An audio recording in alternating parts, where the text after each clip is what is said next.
Hi, I'm Glennis, and we're back with another tips and tricks. So today we'll be discussing the differences in drywall finish and which one's recommended for installation of our Acrovan sheeting. So before we dig into what's recommended and what's beneficial, let's first define what these different levels mean. So a level 3 finish is typically obtained once the drywall is hung, it's taped, it's fastened to the wall, and it's mudded to cover those tape seams and the fasteners.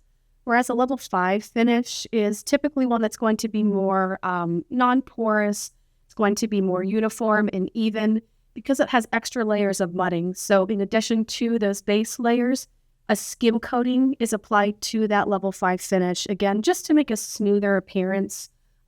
Typically, a level 5 finish is required for painted walls or areas where there will be extreme lighting where you don't want those imperfections to show.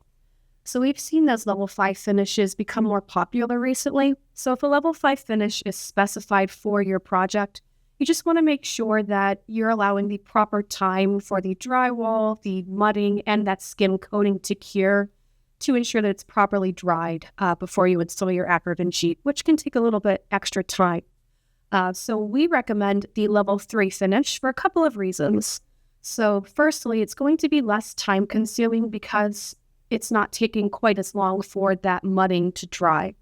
So with less time, it's also going to, in the long run, be less costly because it's requiring less product and substances required to obtain this finish.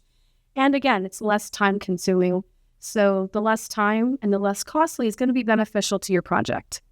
And then just as a final reminder, you always want to make sure that to ensure that your Acrovan is maintaining that warranty as well as the fiber rating, that you always want to use the Construction Specialties issued primer and adhesive per the recommended installation guides. And that's it for another tips and tricks.